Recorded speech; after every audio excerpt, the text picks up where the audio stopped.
Welcome to the Steve Reeve Podcast with the best moments from the past week and a few things that didn't make it to air. Powered by Coldwell Banker Ford McMurray. We love YMM.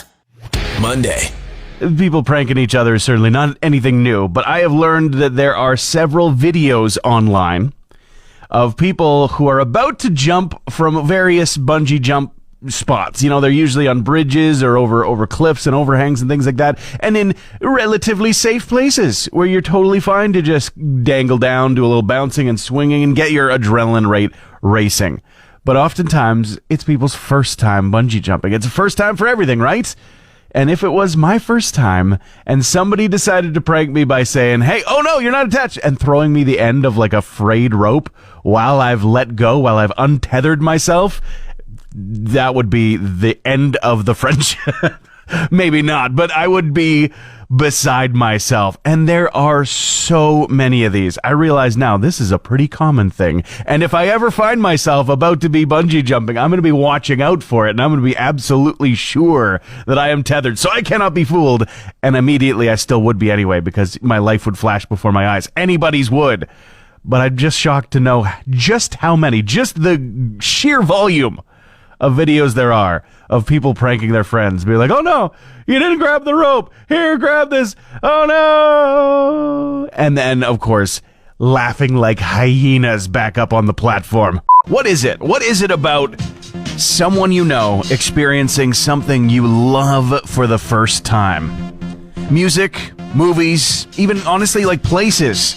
It counts. I've got this friend right now who didn't love Stranger Things when it first got to be super popular. Back in, by the way, 2016. Feels like forever ago. No wonder these kids don't look like they're in high school. But not wanting to be left out of the hype right now as the fourth season is coming out. You know, last two parts of it are out on July 1st. She wanted to get caught up, be part of the hype. Cruising through about a season a week right now and constantly sharing reactions to these big moments that happen. And I'm like remembering, flashing back to when they would happen. And it's like vicariously like experiencing it for the first time again, which is something you can pretty much never do. I mean, unless you do like the Eternal Sunshine of the Spotless Mind Severance, like mind erase technique, which, doesn't exist as far as I'm aware of. You can't experience things for the first time. There's nothing like the first time. So, what is that show or movie, that story, that book, that game that you wish you could re-experience for the first time? Certainly not the first time that this has been asked, but I'm ever curious. It's kind of like the what would you do if you won the lottery conversation. I'm up for it anytime. What is the story that impacted you in your life that you would absolutely wish you could re-experience for the very first time? It's the day after Father's Day. I hope it was great for you if you are a dad or, got a dad in your life, that you treated them well and made it the effort. Even just a phone call. Phone call is fantastic. It's just funny that sometimes dads, they get awkward with that phone call, don't they? I mean, the dads can talk your ear off about just about anything. And then you call them on Father's Day, as I was witness to for my own phoning of my stepdad and my significant other's phoning of her dad across the world. The exact same scenario, exact same pattern happened. It was, oh, hey, how's it going? Oh, yeah, happy Father's Day. Oh, thank you so much. That's so great. Thank you for calling. Yeah, no, how's it been? Doing well? Taking it easy? Yeah, great. Fantastic. Pause. So you didn't want to talk to your mother? Like, it's Father's Day. Let's have a chat for just a minute. They're being so awkward. It's because they don't know what to do with the appreciation and the affection. Feeling all awkward. I don't know. Maybe it was the same for your dad. Or maybe they did talk your ear off. They wanted to stay on the phone for hours and you didn't even have time. Maybe it was even better and you got to actually hang out in person. Whatever it was, I hope it was a great Father's Day for you. You're listening to the Steve Reeve Podcast from 100.5 Cruise FM. Paul McCartney's 80th birthday celebration was a fantastic one. There were some cover songs of Beatles and Paul McCartney classics that were performed by other people. So you got to actually just sit down and enjoy and watch, for instance, for once. Artists like Elvis Costello making big waves, doing Here, There, and Everywhere, alongside John Lennon's son, Sean Ono Lennon. A big milestone, 80 years, big celebration. Sadly, Sinead O'Connor is needing some time. She's continuing to grieve over the tragic loss of her son, and she says that for her own mental health and wellness, she's going to have to cancel all of the gigs that were planned for 2022. So for her own health and well-being, they will be maybe postponed. The word on that is not out yet, and not many people are, hotly anticipating it, just hopefully giving her some space. And in memoriam of Killmeister himself, a humongous statue of Lemmy was just unveiled by the artist Caroline Brissett at France's Hellfest Metal Festival, and it is fantastic. And the new sculpture apparently is a replacement of a statue that already has existed there and has been for 6 years, but this one, much taller, much cooler, much more metal. I think it's awesome, but of course, describing it only gets so far. Take a look online. There is something in the works that I cannot conceive of. I don't understand it, but I also feel like I'm way back when I first saw that there was an announcement for the Lego movie, and I went, how do you make a movie out of Lego? And then after having seen it, I go, oh no, yeah, you could totally make a movie out of Lego. They did too, in fact, and a bunch of other movies that were made in Lego style. I digress. This one is Jerry Seinfeld's pet project, a story about Pop-Tarts. That's right, it's going to be called Unfrosted, the Pop-Tart Story. A movie about Pop-Tarts. Okay, and it's actually going to be his directorial debut as well. Seinfeld behind the camera. And other stand-up comedians are already tapped for it. Jim Gaffigan, Amy Schumer, Melissa McCarthy, Hugh Grant, Christian Slater. Okay, it's starting to deviate from like the comedian side of things, but still, there are a bunch of other names that are attached to it. It does look like it's a solid amount of funny gathered into the room. And I wonder if they fed them Pop-Tarts, right? I mean, it's just like, it just fits. That's the crafty for this whole movie. Any kind of flavor Pop-Tart you want, and you'll never want to eat another one by the time you're done. Tuesday. I got a new tactical device. I got a new toy that is not a toy at all. No, it totally is. I got a camera, security camera, and like one of these, kind of plug and play style that you can use an app to control and to, check in on from anywhere that you got a signal, basically.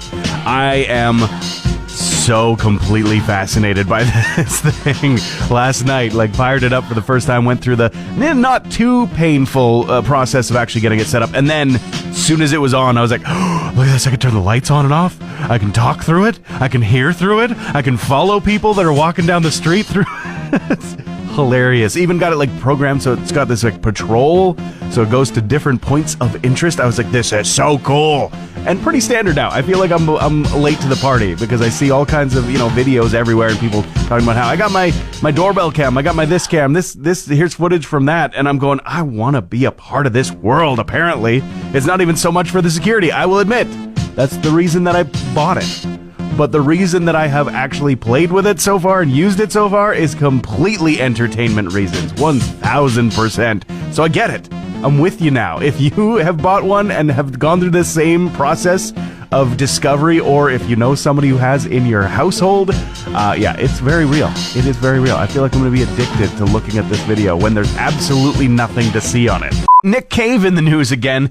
Always an opinionated individual, but in some questions answered to fans on his blog post most recently, and some very interesting things to say. One thing that's getting attention is a quote, and of course this is a soundbite and taken out of context out of a more full and complete answer.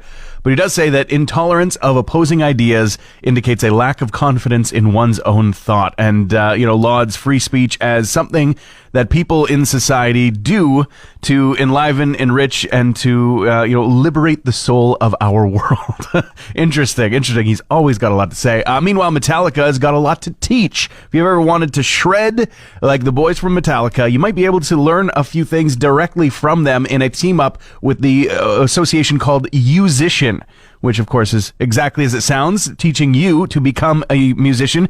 Members James Hetfield and Kirk Hammett have got 10 guitar-focused sessions focusing on riffs, rhythm, on lead guitar playing, and all with the focus on the songs from their repertoire. Enter Sandman, Nothing Else Matters, One, Fade to Black, Master of Puppets, and more. Sounds like it's gonna rock.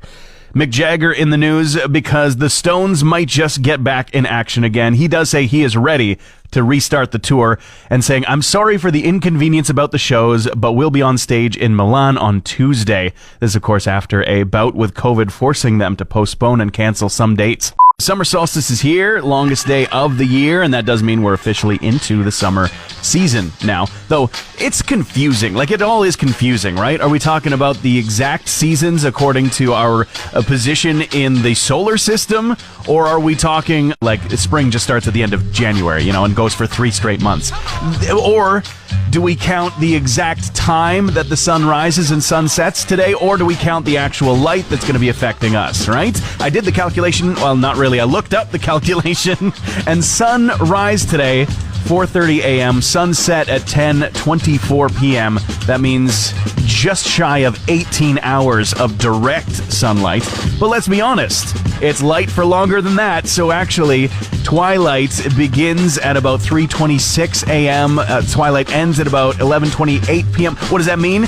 Tack on another 2 hours of actual brightness, meaning that we are at just shy of 20 hours of daylight today, leaving those 4 that are kind of dark, but you can still pinpoint exactly where the sun is under the horizon. Yeah, it's a bit of a mind job for people who are new to the region. For instance, a friend of mine had somebody visiting for a few weeks from Ontario, and from down south in Ontario, and they were going at about 11:30 p.m. one night. What do you want to do? What should we do? Should we get out of here, go for a walk? Should we do something? It's like, no, I'm going to sleep. I've got work in the morning. It's late now.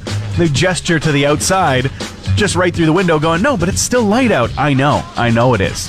And it's going to be relentless. Hopefully your blackout curtains are working. Wednesday. I'm reading a lot of this, far too much. It's kind of hit a head now. I've seen too many examples of the issue people are having with Lightyear, the new Disney Pixar movie, the spin-off of Toy Story, right, where they switched out for Chris Evans doing the voice.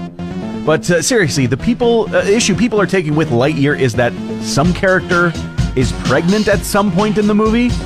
What am I gonna tell my kids? First of all, I don't know. Just answer questions honestly and factually. I don't even know what the issue here is. It's a pregnant person. As if they'll never run into one of those in the real world. First of all, I don't know.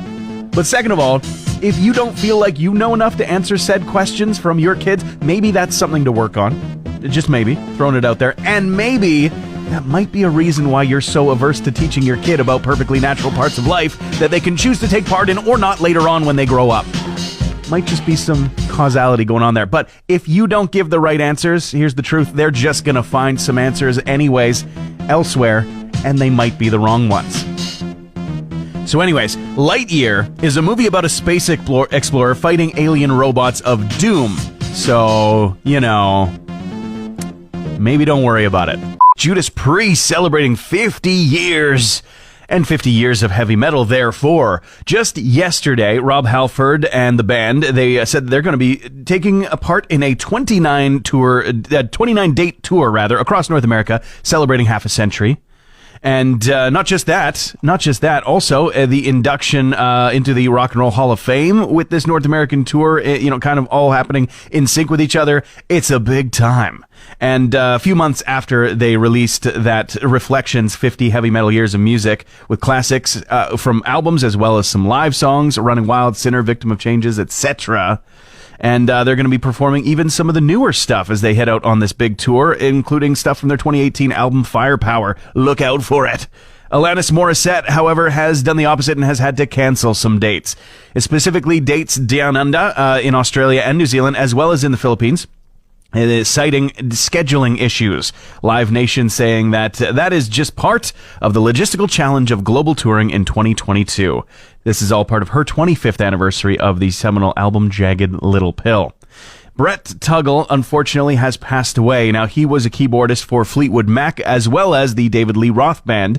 He also was able to work with huge figures in the rock world, Stevie Nicks, Steven Tyler, Jimmy Page throughout his career, but perhaps most known as a live keyboardist, session keyboardist on the road for Fleetwood Mac and David Lee Roth Band. He died at the age of 70 and was confirmed by his family after complications related to cancer. Hey Alexa, play the Steve Reeve podcast. It has been brought to my attention. There's some thirsty people in the local girl gang group on Face Business. Yeah, as if I didn't already know that. It's been clear. But a kitten was being requested for my firefighter fit photo shoot that happened last night by the photographer.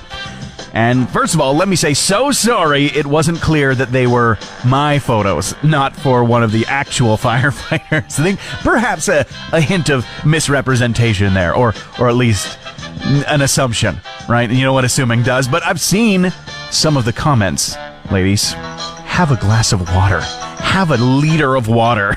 But also, huge thanks for showing up, because I got to work with the most adorable, most chill kitten ever, Ragdoll. I mean, perfect choice for a photo shoot, because they're just down for everything, climbing all over my shoulders. The most adorable! And also got to work with a duck named Moo Cow. I have no idea how a duck got involved, but I'm here for it. I was thrilled by it. Stay tuned for the preview shots from Emily Gale, photographer, for the Fort McMurray Firefighters Charities Association annual calendar, released in fall, but we'll get you the shots, the previews, the taste. Thursday. There's a guy who was drinking 10 liters of Pepsi a day in the UK, so the story goes. I can't fathom that, okay? We've been talking about it so much, the Fort McMurray Firefighters Charities Association calendar that I'm going to be in for next year. We took the photos just this week, and to lead up to that, I had to do 3+ months of nutrition and fitness, and part of that was you make sure that you're drinking 3+ liters of water a day. 3+ liters of water a day, and that was difficult. That was difficult, at least at first, to ramp up to that much and to be peeing all the time. It's too much, man. I can't even imagine drinking 10 liters of anything in a day, let alone the amount of money that it would cost, let alone the amount of sugar you're ingesting and the detriment to your body. And that's exactly why. This guy is 41, and he said that he has been doing it for years and years and years and years. 7 million sugar cubes in a year, the equivalent of drinking these 10 liters of cola a day. He said that he started exercising, started trying to eat better, and did lose some weight, but could not kick the habit. It turns out he was diagnosed with a condition. It's actually called avoidant restrictive food intake disorder. I mean, it's kind of there in the name, but that doesn't quite cover exactly what's going on to somebody who's experiencing it. This guy got hypnotized, so he says, and it worked. 10 liters a day. Honestly, that is the harder to believe thing than the hypnosis. Kate Bush obviously getting a lot of attention, and very deservedly so, for featuring not just in a very pinnacle episode of the latest season of Stranger Things, but also kind of featuring through the entire season, really, including the brand new trailer for the second part of it, which releases on July 1st. But we're talking about Thor: Love and Thunder, because Christian Bale has revealed that Kate Bush music was almost in the soundtrack, and it turns out that they just couldn't make it happen. He, along with director Taika Waititi, had many conversations about his character Gore the God Butcher, and how he's going to oppose Thor in the story, and how he's kind of a strange character, but there was music attached, and saying, in addition to Kate Bush, the number one thing that they were looking at while trying to get prepared for the role was Come to Daddy by Aphex Twin. If that's in the soundtrack, I'm going to eat my hat. That is wild. Meanwhile, the bass player for the Red Hot Chili Peppers, affectionately known to the entire world as Flea, has caught the acting bug for sure. I mean, he has been in a few movies, a few things here and there, most recently in the season of Obi-Wan Kenobi on Disney+. Looks like he wants to get back in front of the camera sooner than later, specifically looking for Popeye to be the role that he plays. In a tweet he put out, he says, if a good director decides to make a Popeye movie, I'm your man. You heard him there. You got to do it. You have to now. Thanks for listening to the Steve Reeve Podcast from 100.5 Cruise FM. Canada's going to have a rocket factory. Just learning about this. Space Ride with a Y, because you can't spell anything normal these days. You have to change it somehow so that it sticks out on social media and when people are searching it, right? Space Ride, search engine optimized. They are opening Canada's first rocket factory outside of Toronto. About a 25,000 square foot facility, new generation rocket technology, less fuel, and environmental impact reduced, and, bringing stuff to orbit, basically. There's a big market for it, a lot of satellites and a lot of, space link things are going into our upper atmosphere these days, so it makes sense. It's going to be a lot of money. Chris Hadfield was there to cut the rope, of course. Yeah, they're doing everything right. Let's hope that they actually make the rockets right, though, because, that is you got to stick the landing. More important than anything else, you got to make sure the rockets work and that they're going to continue to work, so I wish you well. Friday. Amazon getting creepy. if you hadn't heard, Amazon is showcasing a new feature on Alexa, which is not actually available to the public, and they haven't even announced that it will be. But they want to show off that their AI can learn people's voices and then mimic them. And how did they decide to show off this AI assistant mimicking voices? By saying, you could have a girl saying, hey, can you read me a bedtime story in the voice of my dead grandmother? And Alexa goes, okay, let's do this. Creepy to me. This is so creepy, and I don't know exactly why. Hard to put your finger on it, right? But the voices, reanimated voices of those who have already passed, I don't know. That seems a little bit strange. Now, some people have completely, opposition to this. They're saying absolutely not. Others saying, well, no, I mean, this is kind of interesting, and how is it any different than other recreations? I mean, he's not dead, but in the most recent Top Gun Maverick, Val Kilmer can't use his voice, and they actually used an AI software to replicate his voice for the very few lines that he has, and that's due to dealing with throat cancer in real life. So, I mean, there are some applications, right? This is not necessarily bad technology. Just like any tool, it can be used to create and used to destroy. But this is still just kind of creepy. You know what's even more creepy? You listen to dead people's voices all the time, because not all, but some laugh tracks have never been updated since the 1950s, and some of the people laughing in those laugh tracks are most definitely not with us anymore. Isn't that hilarious? Not really. Nirvana's producer just won almost $200,000 at the World Series of Poker. Steve Albini is his name. He's a frontman of the band Shellac. He worked with the Pixies, Nirvana. He's an engineer, alt-rock icon, really, and just an underground legend, and now legend of the poker sphere, I guess. On June 17th, he was 773 cards sharps, winning the second World Series of Poker bracelet, and that is huge amount of money that he's probably going to spend on more gear to make more music. I mean, that's just what engineers do.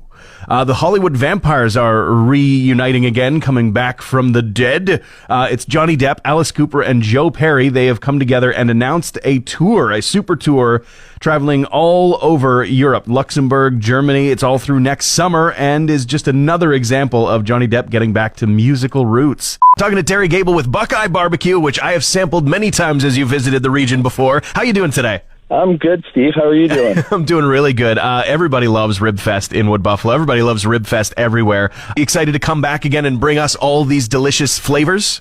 Yeah, we are. We're a couple weeks into our season right now. We hit Fort McMurray twice a year, so we know that Fort McMurray and the citizens love smoked food and the barbecue. I'm so curious, because I know that often, the Ribfests, they travel around, and is Fort McMurray's Wood Buffalo area like a big market for, do you guys sell a lot of meat? We do. What people really don't know is we like to call Fort McMurray the Ribfest capital of Canada. Holy cow. Believe it or not. Yeah, Fort McMurray has put on the most Ribfests in Canada, successful Ribfests in the last 3 years. Incredible. That's cool to me. I had no idea that we were that high up there in stature, but we'll take the title and wear it with pride. What is the secret to a good barbecue sauce and a good cook? The trade secrets that you can share, that is. Yeah, the things that I can share to you for sure is cooking low and slow and focusing on quality over quantity. We really take pride in how we cook our food and how we prepare it and how we serve it out to the people. Can't rush a good thing, right? No, you can't. Yeah. Thanks, man. Enjoy. Well, thank you very much. Transmission over. Want more Steve? New podcast episodes happen every Friday, or just tune into the Steve Reeve Show. Weekday mornings starting at 5:30 a.m. on 100.5 Cruise FM.